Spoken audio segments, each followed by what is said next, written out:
mbasi mbaroi juridikun, vazhdoi edhe ekonomikun. Në ekonomik ishte shkruajtur një parudhë e Mehmetit. Atje ku vë komën në veri, Enver Hoxha, unë vë kokën. E kështë shkruajtur Mehmeti? Po, ishte... Si, atje ku vë komën në Enver Hoxha, unë vë kokën. Do më thonë që ishte i pa diskutueshëm, i besueshëm dhe i vendosur në besnikërinë e tij ndaj Enver Hoxhës. Do thuash, si ka mundësi që Enveri eliminoi? Enveri eliminoi atë, sepse Enveri në atë kohë nuk ishte më besim tek Mehmeti. Pse? Dhe besimi mendoj që ndoshta më shumë erdhi brenda familjes. Familja nuk donte të kishte Mehmetin. Doni njëri tjetër. Dhe ky duke thënë që një xhmia i ka thënë Enveri që duam njëri tjetër? Kur them familjen, është familje e ngushtë, në xhmia, fëmijët e tij. Ishte lidhur Krushia me Ramizin, edhe Ramizi në natyrën e tij ishte njëri... Krushia, do të thënë për ata që na ndjekin, mbesa e Ramizit ishte bashortja, nusja... Vajza e vllajt. Po, të Ramizit ishte nusja e Ilirit, e djalit të Enver Hoxhës. Po. Enveri kishte vërë atë parimin që fëmijët e udhëheqjes nuk duhet të martohen me njëri tjetrin, sepse kishte edhe dashuri. Po, do të pyes për të foto tjetër, sepse kemi goxha që të përfundoj të dalë e qartë. Prandaj thash që fotografia e Mehmetit tregonte. Pjesa tjetër pasaj do të pyesëm. Kjo është Vila 30. Po. Vila e nëmur e quhen, ë? Po. Shumë ngjarje kanë ndodhur në këtë vilë. Vila me Meçeut.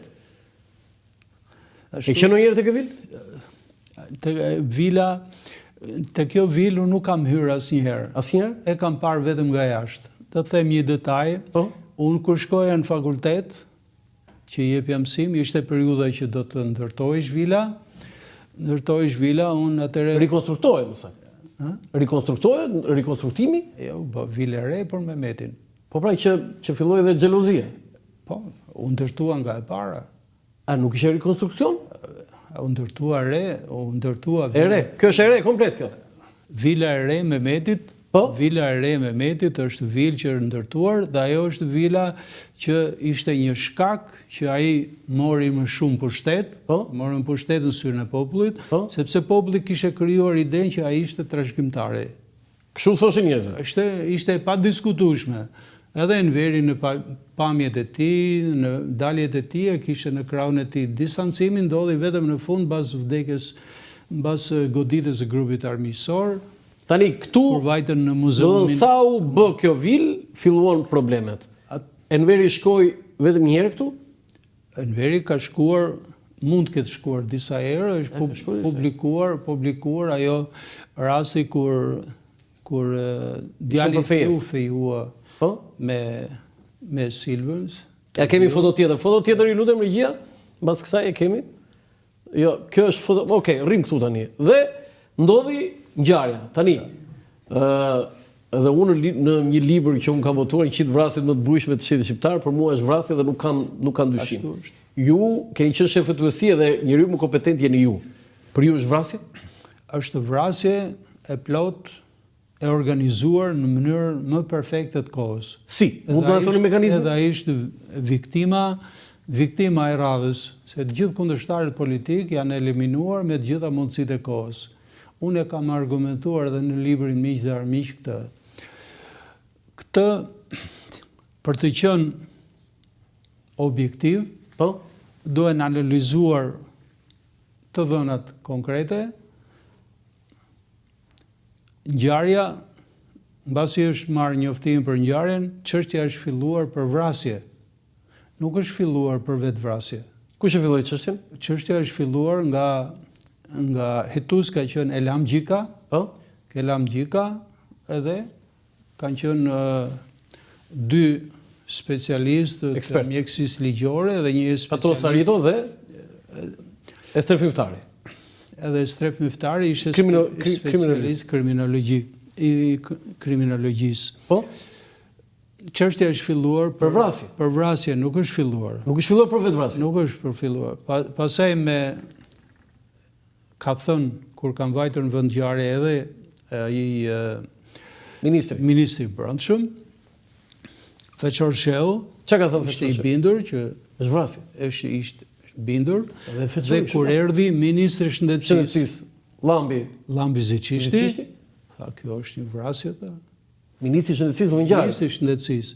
E pikërisht ta njerëz që deklaruan me të vërtetën siç ishte, ta janë aty që u azgjësuan. Ta u azgjësuan gjithë pastaj. U azgjësuan. Se këtu një element dënuan me pushkatim. Po, një element është pushkatim. Kush e dha urdhrin që të mos bëhet autopsi? Të nesërmen pasaj se u raportuan të dhënat e para nga Komiteti Qendror, Po?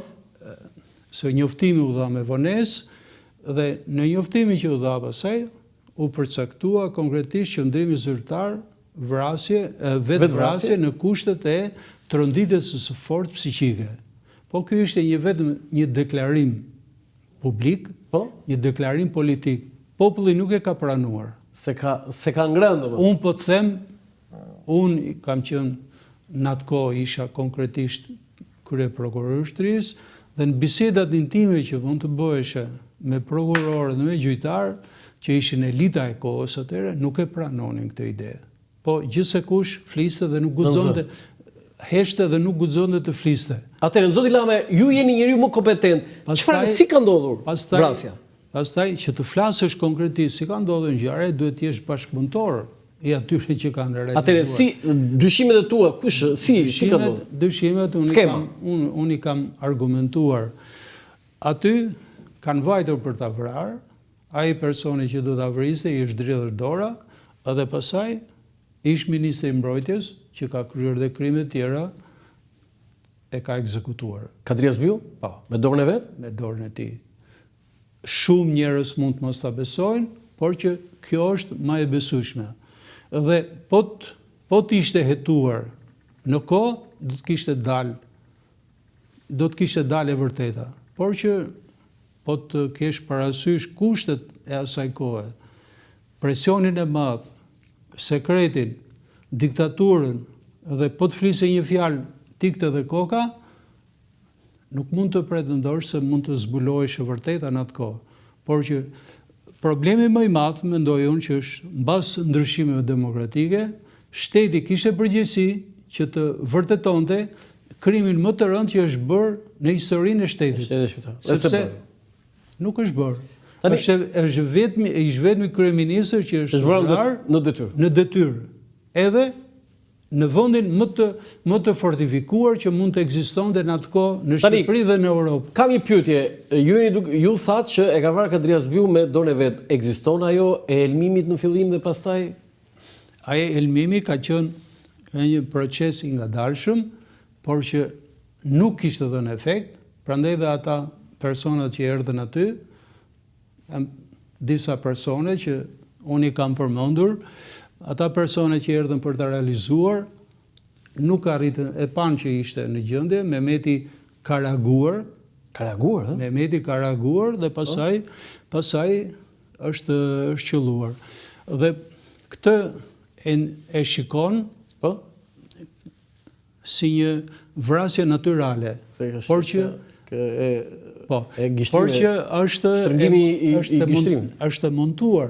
është montuar. Se kjo fotografi është montuar? Fotografia është montuar, duket është montuar, është përgatitur se mbasi ka ndodhur ngjarje, pastaj është kërkuar grupi hetimor.